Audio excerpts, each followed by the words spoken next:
Hi everyone, it's James here. Welcome to another video. So it's a very grim, wintry morning here in the north of England, and it's making me hanker after warm, nostalgic sounds. So I thought I would do another instalment of this new series I'm doing, Revisiting, and look at this album, Bridge Over Troubled Water by Simon and Garfunkel. Now the reason I'm going to do this one next, I've kind of jumped the gun a little bit. I've done New to the World by Queen and Double Fantasy by John Lennon, and those two albums came a little bit later in my musical development when I'd started buying my own records and listening to records in my bedroom as a child. Then I did the original soundtrack by 10cc, which predates that really. That record belonged to my dad, and I said in that video it was the first rock music I'd ever heard really, playing on his record player. And that got me thinking, there is another record which dates from round about that time, which was his record, this one, which I would have heard as a very young child. So I thought I'd better backtrack, look at this one, and then we can kind of start to progress on. So I guess what I'm saying is that maybe this series is going to be chronological in how it unwinds. We'll have to see, I might get bored with that, but I thought it'd be good fun to do this one. I love the artwork on this record. When I was a kid, I was a big Doctor Who fan, and it was Tom Baker at the time, so I was always very impressed that Paul Simon was wearing a scarf on the cover, only to be disappointed when I turned it round to discover that it was a very short scarf. But my parents both had college scarves because they'd both been students back in the day, so they gave me their college scarves and I used to walk around pretending to be Paul Simon. So I just love the artwork, I love the iconography of that. I always loved the way that Art Garfunkel looked like a businessman on his way to work with this strange annoying kid walking in his slipstream there behind him. It was on Orange Columbia, and this record, we used to listen to this as a family, and it's a kind of warm fire hearthside type of record. It came out on January the 26th, 1970, so that was a year before I was born. It came out actually just as the Beatles were breaking up, so it kind of ushered in the 1970s really. Paul Simon actually had just won a Grammy for his song Mrs. Robinson, and that had gone up against Let It Be, the song Let It Be. And so Paul Simon at the time, he was a real big star, a fated songwriter, very much on his way up. Obviously he was still in the partnership with Art Garfunkel, but this was going to be the last record that they made together, and it was made during a difficult time for them, I think. They'd just done the Bookends album, which had been successful, but there was a variety of things going on. Art Garfunkel had started to do film work. He'd been approached by Mike Nichols, who'd done the film of The Graduate. I've got a kitten down here playing with my book.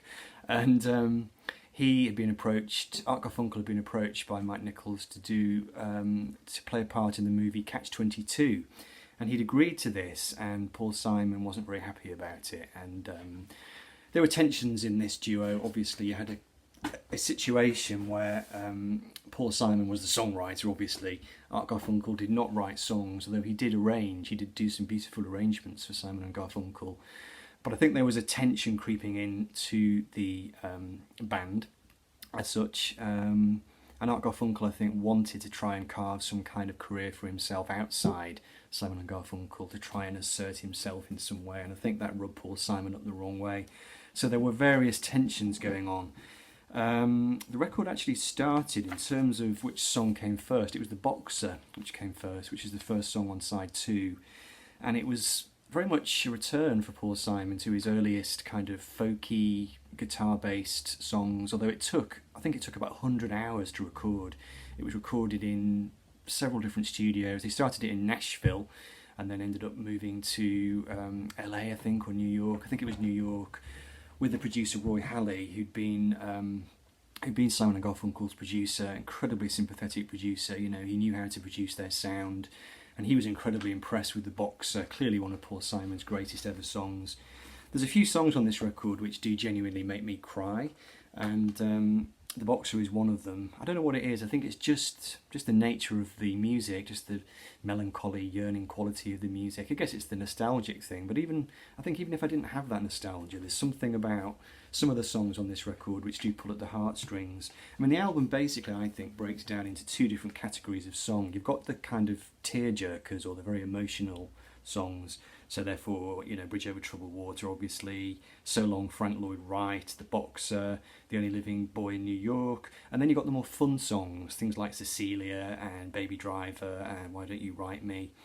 and keep the customer satisfied. So there's a sort of, I think there is a dichotomy on this record between the more emotional things and the more upbeat, happy things. But The Boxer certainly is a song which always makes me well up. And it was a song written about Paul Simon's early career, really, and his struggles and his attempts to make it big. This book is a great resource if you're interested in Paul Simon's life and career. Paul Simon, The Life, by Robert Hilburn. And just looking at the lyrics here to The Boxer: I am just a poor boy, though my story is seldom told. I have squandered my resistance for a pocket full of mumbles. Such are promises, all lies and jest. Still a man hears what he wants to hear and disregards the rest. Incredibly literate, beautiful lyrics. When I left my home and family, I was no more than a boy in the company of strangers, in the quiet of the railway station, running scared, laying low, seeking out the poorer quarters where the ragged people go. When he refers to the railway station in that song, it's actually a railway station in England, in a place called Widnes, which is not far from where I grew up, amazingly. I had no idea about this until I read this book, but Paul Simon had visited England in the 60s prior to his fame, and he'd stayed with some friends. It was via the folk scene in America, in New York. He'd made some friends, and he ended up staying in Widnes, which is a kind of nowhere place, really, in the north of England. And so that was The Boxer. So that started off the recording. That was the first song to be recorded, and I think it was 100 hours of recording to get that done. Hal Blaine, of course, the great American session drummer, made a fantastic contribution to that track with his huge tom-tom hits, which sound like cannons going off in the distance. What they did was he set up two tom-toms near this ramp in the studio, which was near this elevator shaft where the security people would come and wheel equipment into the studio. And he set the drum up there because there was a big long echo in this particular place. And as he was recording these huge drum hits, there was a guy came up in the lift in order to bring some equipment in the studio, and it almost gave him a heart attack because he came out of the lift just as Hal Blaine was hitting these two big tom-toms. But a really amazing contribution to that song. It just sounds like distant gunfire or distant cannons, just absolutely wonderful. And yeah, so that was the first song, that's how it started. But then, of course, Paul Simon then wrote Bridge Over Troubled Water, and when he finished it, apparently he phoned his lawyer at the time, a guy called Michael Taryn, and he told him, or Tavern, and he said to him, I think I've written my Yesterday. And it was a feeling that he had that he'd written his magnum opus, really, and it kind of is, you know, Bridge Over Troubled Water, the song itself, based on an old gospel recording.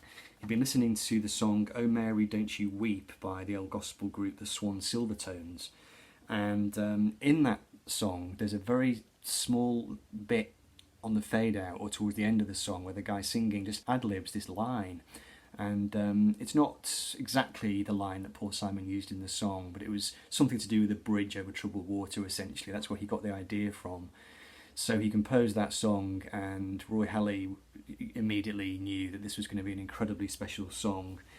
It didn't take as long as The Boxer to record. Apparently only took about 2 weeks to record. Recorded in LA and New York, and it had this fantastic piano arrangement by Larry Netchell, who apparently Paul Simon really put him through his paces. He wanted a gospel style on the piano, but not too gospelly, and it took hundreds of different versions for this guy Larry Netchell, you know, playing different versions of the chords until he got this version that Paul Simon was happy with. And then the strings were arranged by a guy called Ernie Freeman, and Paul Simon hated the string arrangement. He really didn't like it at all, so much so that he stormed out of the studio when he heard it. But Roy Halley, the producer, worked out a way of doing it. He used some reverb and he made the string section quite far back in the mix. But Paul Simon still, you know, to this day, I don't think Paul Simon likes the string arrangement. Towards the end of the song, where it all starts to build up into this amazing crescendo, I think he found it too slushy. And maybe it is a little bit, maybe it does err on the side of sentimentality. Also, of course, on that song, you have the incredible distant canon of Hal Blaine's snare drum, which again was his major contribution to this record, really. Amazing, just almost kind of like a Phil Spector approach, but Roy Halley had his own way of capturing sounds in the studio, incredible depth to the sound. And yeah, I mean, what can I say about Bridge Over Troubled Water? Not universally liked by everybody. I know there are some people who don't like it, they find it too mawkish, too sentimental. I've always loved it. I mean, to me, it's just one of the great all-time songs. Wonderfully sung, of course, by Art Garfunkel, and there's a little bit of tension that crept into the picture later, which we'll talk about, between Art and Paul Simon when it came to the singing of Bridge Over Troubled Water.